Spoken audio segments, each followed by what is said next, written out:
दोस्तों, इस वीडियो की शुरुआत में ही आप लोगों को एक जोकर के मजेदार जोक सुना देता हूं। अब इससे ज्यादा इज्जत इनकी बची नहीं है। मुसलमानों ने बहुत इज्जत दी इन जनाब को, सर आंखों पर बिठाया, खलीफा बना दिया, लेकिन अब ये रोज अपने मजेदार जोक से मुसलमानों का मजाक उड़वा रहे हैं। इनकी औकात क्या है पिछले एक साल में आप सभी लोग देख चुके होंगे। बार बार मैं इनकी बात इसलिए करता हूं क्योंकि ये रोजाना ऐसे बयान देते हैं जिसको सुनने के बाद गुस्सा बहुत आता है।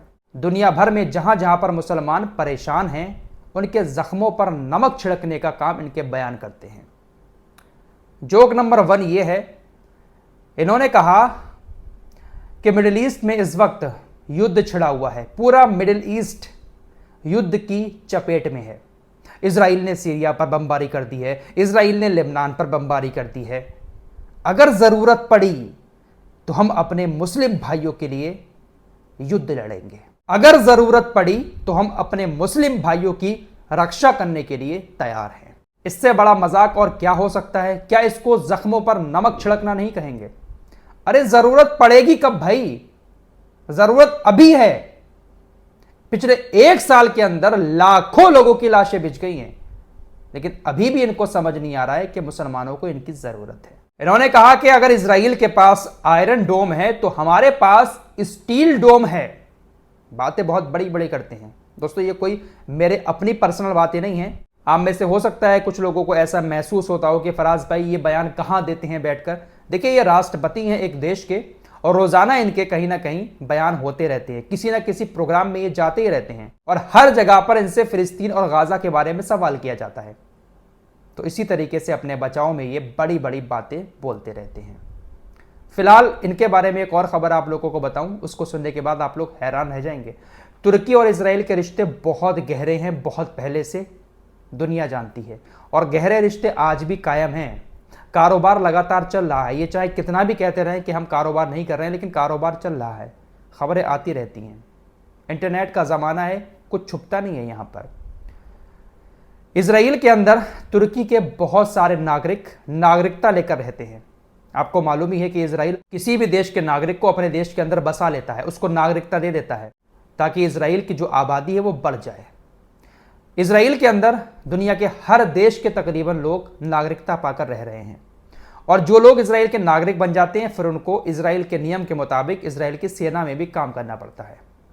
खबर के मुताबिक तकरीबन 4000 तुर्की के लोगों ने, जो इजराइल के नागरिक बनकर इजराइल के अंदर रह रहे थे, उन्होंने इजराइल की सेना के साथ मिलकर गाजा के अंदर घुसकर फिलिस्तीनियों के ऊपर बम बरसाए हैं। इजराइल के जो सैनिक हैं वो सारे के सारे यहूदी नहीं हैं, वो अफ्रीका के भी हैं, वो यूरोप के भी हैं, वो हर जगह के हैं। सभी लोग वहां पर नागरिकता ले लेते हैं। जो भी आता है इजराइल उनको नागरिकता देता है। तुर्की के लोग भी नागरिकता पाकर वहां पर रह रहे थे। 4000 का नाम सामने आया है। जब ये बात बहुत ज्यादा फैली तो उसके बाद तुर्की की संसद में इस बात को लेकर हंगामा भी हुआ। फिर ऐसी खबरें आई कि जिन लोगों ने इजराइल की सेना में सेवा देकर गाजा के अंदर जाकर मुसलमानों को मारा है, गाजा के लोगों को मारा है, उनकी नागरिकता तुर्की वाली रद्द कर दी जाएगी। जब ज़्यादा ही फजीहत हुई तब यह फैसला लिया गया।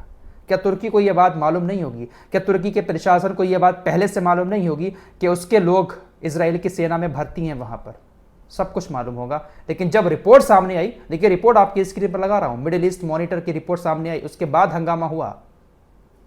तो इस तरीके से ये लोग दोगलापन दिखा रहे हैं। अमेरिकी न्यूज चैनल CNN दावा करता है कि अमेरिका के अंदर जो राष्ट्रपति चुनाव आने वाला है, उस राष्ट्रपति चुनाव से पहले ईरान इजराइल के ऊपर एक दर्दनाक और फाइनल वाला हमला करेगा।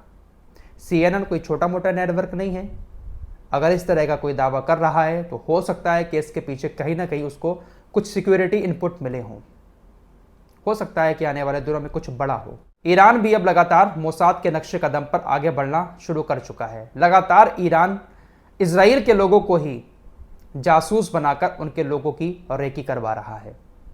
एक और जासूस को पकड़ा है इजराइल की पुलिस ने, और कहा यह जा रहा है कि ये जो जासूस था वो यहूदी था और इसको ईरान ने लाखों डॉलर देकर हायर किया था इजराइल के जो परमाणु वैज्ञानिक हैं उनको मरवाने के लिए। उनकी इंफॉर्मेशन निकलवा रहा था ईरान इजराइल के अंदर इजरायली यहूदी से। तो अब ये लोग भी पैसा लेकर जासूसी करना शुरू कर चुके हैं। तुर्की के बाद नंबर आता है सऊदी अरब का। सऊदी अरब के क्राउन प्रिंस मोहम्मद बिन सलमान ने कहा कि गाजा युद्ध के लंबे टाइम तक चलने की वजह से हम इजराइल से अपने सारे राजनयिक संबंध खत्म कर देंगे। किए नहीं हैं, राजनयिक संबंध कायम हैं। आपकी स्क्रीन पर इजराइल के ये पूर्व प्रधानमंत्री एहुद ओलमर्ट हैं। ये कहते हैं कि इजराइल के असली दुश्मन ईरान, हिजबुल्ला या हमास नहीं है। इजराइल का असली दुश्मन बेंजामिन नेतन्याहू है। सबसे ज्यादा परेशान इजराइल के लोग बेंजामिन नेतन्याहू से हैं, हमास, हिजबुल्ला, हूती से नहीं है। उधर खबर आ रही है कि लाल सागर में हूतीस के हमलों के डर से 2 जर्मन युद्धपोत वापस लौट गए हैं। नौसैनिक युद्धपोत थे जो लाल सागर में इजराइल को बचाने आए थे, लेकिन हमले इतने तेज किए कि अब उनको वापस जाना पड़ा। दोस्तों, इस जंग के दौरान बहुत सारी कंपनियां पूरी तरीके से बर्बाद हो गई। वैसे मुसलमानों ने दुनिया भर के कुछ किया हो ना किया हो, लेकिन बॉयकॉट बहुत ज़्यादा किया है। बड़े बड़े प्रोडक्ट, बड़ी बड़ी कंपनियों का ऐसा बॉयकॉट किया कि सड़क पर आ गई। बॉयकॉट के मामले में पहले नंबर पर आता है स्टारबक्स। स्टारबक्स कॉफ़ी काफ़ी फेमस थी, बहुत महंगी भी मिलती है और मुसलमान बहुत ज़्यादा पीते हैं। मलेशिया के अंदर भी इसके बहुत सारे आउटलेट थे, लेकिन ऐसा बॉयकॉट किया मुसलमानों ने कि अब मलेशिया के अंदर इस कंपनी ने अपने आप को पूरी तरीके से समेट लिया है। तकरीबन 100 आउटलेट बंद हो चुके हैं, जिसके बाद ये फैसला लिया कि अब हम इस देश को छोड़ देंगे। तो बॉयकॉट में ताकत होती है। बेंजामिन नेतन्याहू का जो बेटा है अबनेर नेतन्याहू, उसकी शादी होने वाली है, लेकिन इजरायली प्रसारण प्राधिकरण की तरफ से एक खबर बताई गई है कि हिजबुल्ला के ड्रोन हमले की वजह से उसने शादी को टाल दिया है, क्योंकि हिजबुल्ला का ड्रोन नेतन्याहू के घर तक पहुंच गया था, तो उसने शादी को टाल दिया। फिलहाल मिडिल ईस्ट के हालात अच्छे नहीं हैं। गाज़ा तो पूरी तरीके से तबाह हो चुका है, लेबनान की भी बारी आ गई और धीरे धीरे करके जो छोटे मोटे इस्लामिक देश हैं, अगर ये जोकर जो हैं वह ऐसे ही खामोश रहे तो सब के सब तबाह हो जाएंगे। इस रिपोर्ट में इतना ही। कुछ और खबरों के साथ फिर हाजिर होऊंगा, तब तक के लिए अपना ख्याल रखिएगा। अल्लाह हाफिज़।